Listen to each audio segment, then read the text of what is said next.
Welcome to the Freedom Fridays podcast with me, your host, Pete Clark, the Whispers guy. Work seems to expand to the time that we give it. And I've been investing my time, occasionally on a Friday, to explore how we use our time, our energy, our attention, and the impact it has on our identity. I've been exploring over season 1 some of the mindset shifts in the handcuffs of I have to the freedom of I choose to. And I've shared some conversations, some tips, some tools about how you might want to invest your own time, your own energy, your own attention. How you might want to, if you choose to, make some changes to your identity. How you might have freedom from I have to and design a life around I choose to. If that's of interest to you, then this is the podcast for you. In season 2, I'm going to be exploring some experts and asking them what freedom means for them. And trying to help people work to live and not live to work. Trying to help people add life to their years and not just years to their life. So let's dive on in, and here's season 2.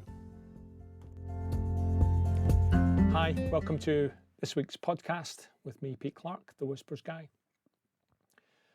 This could turn into a little bit of a rant, so apologies in advance.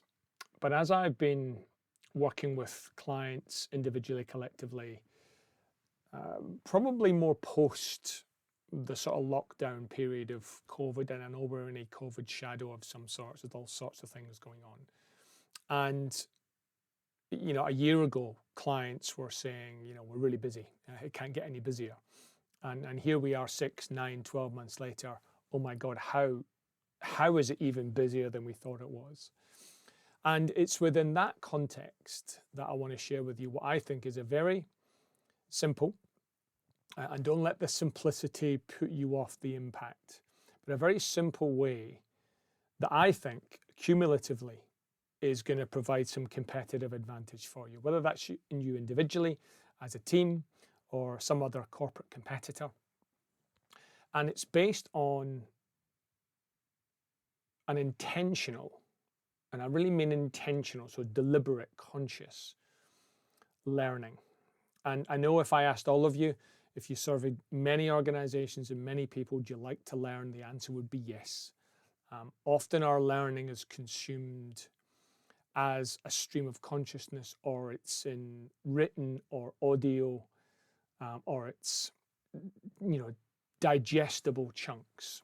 And whilst that's not necessarily a bad thing, I don't think, it's the intentionality behind it that I think if you were to practice some of these 3 really small interdependent steps on a consistent basis, it would put daylight between you and a previous self. It would put daylight between you and a competitor of yours. And so I'm going to share with you what they are. The first step is so obvious, and it's going to seem obvious when I say that step 1 is simply, you've got to work on something.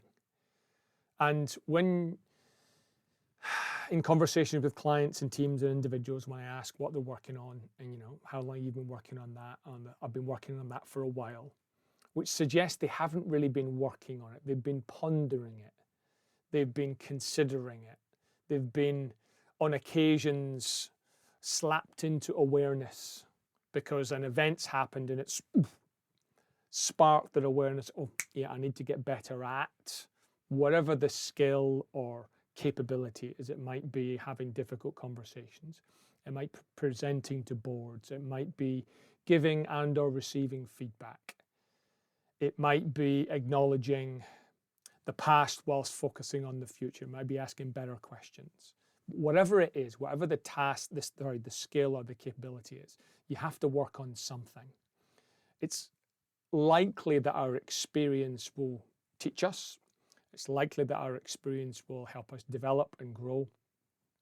Although it probably happens despite ourselves. It probably happens perhaps more unintentionally than we think.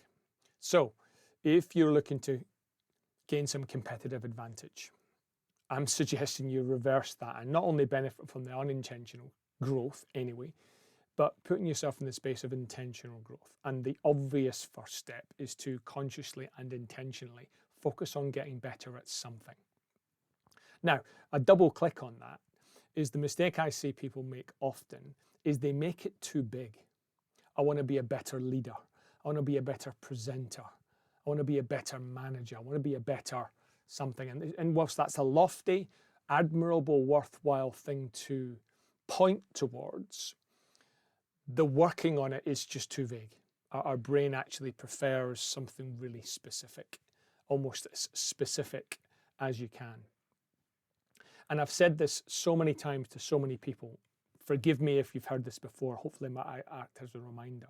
If I asked you, who's listening or even watching, if I was going to build a new habit in getting better at something, and I used the metaphor of push-ups, and I said, am I better doing 1 push-up a day for 100 days, or am I better doing 100 push-ups in one go?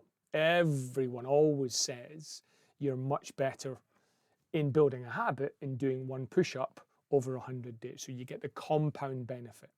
Now, you might not get necessarily more strength in doing 1 push-up a day for 100 days, but the compound effect of that is it builds a habit.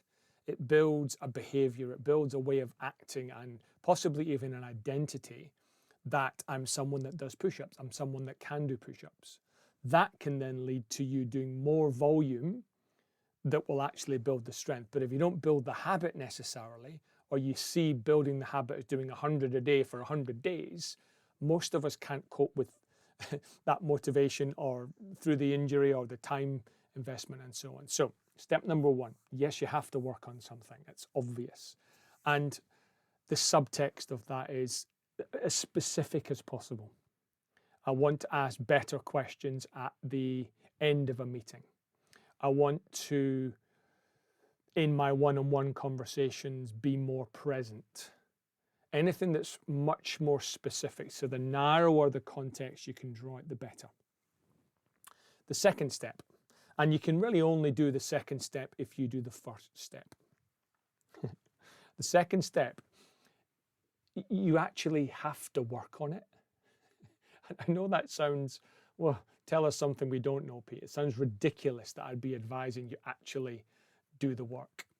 But of the many people that I speak to, online, face-to-face, individuals, teams, organizations, most are relatively good and they understand the philosophy and the benefit of setting goals and choosing something to work on, and here's my development plan, and here's what I'm going to get great at. Life then gets in the way. Focus then gets in the way. Challenge gets in the way. Motivation or a lack of, intention or a lack of, space gets in the way. And so often, step 2 is either taken in quick bursts or not taken at all. And so we end up 6 months, 9 months, 12 months later, going, oh, yeah, I should have worked on that. I said I was going to do that. I said I was going to achieve that, but we rarely take step 2. So the interdependence for me is if you can make step 1 really specific, 1 push-up. What's your version of 1 push-up? The step 2 is that you're doing that 1 push-up metaphor. I'm going to ask 1 open question as I walk through the door. I'm going to do a 5-minute plan for every presentation I do. Maybe once a week. I'm going to do something that's so small, you'd almost go, well, that's easy. I can do that. So that's step 2. So step 1 is you have to work on something. Step 2, step 1, you have to pick something to work on. Step 2, you actually have to work on it. Step 3, you can only do if you do step 2. And you can only do step 2 if you do step 1. And step 3 is you have to make the thing you're working on visible to those that might need to see it. Now, obviously, if this is something personal you're doing and no one else needs to see it, but in most of our jobs and corporate positions, the development that we demonstrate often can lead to promotion opportunities, different role opportunities, extra reward and incentive for us developing or fixing potentially. And so this third step around visibility is making sure that those that need to see it are primed to see it.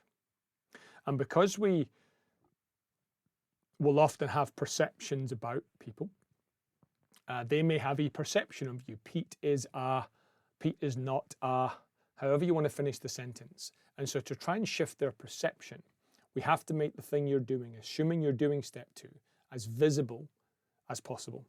So let's say a really simple example, you set yourself a development goal of asking 2 strategic questions, even if they're repeated, in your team meetings. And you ask a couple of confidants, a couple of colleagues, I'd like you to watch out. I'd like you to watch out when I ask these questions. Now, assuming you do ask them, you might ask at the end of that meeting, did you observe that? Did you see me? Did you hear me ask the questions? And it's very possible they've gone, no, perhaps because they weren't looking for it. They weren't expecting you to ask those strategic questions. So rinse and repeat. You go again next time. You might tell them specifically, I'm going to ask them at the beginning or the middle or the end, or you've looked at the agenda and I'm going to ask them around those topics. You maybe even, if you're going to sit next to them, you might give them a nudge just before you ask them. And the reason I'm suggesting this is because if you can prime the brain of those that need to see the visibility of what you're doing, they are more likely to see it done, assuming you are doing it. So assuming you are asking those strategic questions at the right time in the right place for the right reason, and you prime the brains of those that need to see it, they were more likely to see it. And assuming you continue that, then 6 months, 9 months, 12, and however long later, when asked, is Pete better at asking strategic questions? The answer is often, well, yeah, he does it all the time now, because you've primed their brain to see you as someone that asks strategic questions. So each of the steps are really important for intentional growth. But if you're not picking something to work on, if you're not actually working on it deliberately, specifically, consciously, intentionally, and you're not making it visible for those that need to see it demonstrated, it's very hard to be seen as someone who intentionally grows. And my premise, my guess, my assumption is this: if you and your team, over a period of 6, 9, 12 months, were to intentionally grow in 1 or 2 specific areas, it would put daylight between you and your competition. And the reason I can say that quite confidently, albeit anecdotally, I've got no science to back this up, is because when I'm chatting with individuals and teams, nobody does it. Nobody does it intentionally. Nobody does it deliberately. Nobody does it consistently. And we know, you'll have heard on many podcasts and other things that you've read, that consistency seems to trump intensity. So that metaphorical 1 push-up a day, making those that need to see it visibly, I'm about to do my push-up, watch this, metaphorically, obviously, you are more likely to end up bigger, better, faster, stronger, whatever the achievement is. So I thought I would share that with you. It's been showing up almost in every conversation I've been part of. And it's really these 3 interdependent steps. If you want to intentionally grow, you have to pick something to work on, as specific as possible. You have to actually work on it, the 1 push-up metaphor. And then the 3rd step is making it visible to those that need to see it. I'm Pete Clark, your Whispers guy. If you've enjoyed this conversation, please sign up for my weekly Whispers at 21whispers.com, and we'd be grateful for any reviews where you review your podcasts. Thanks very much.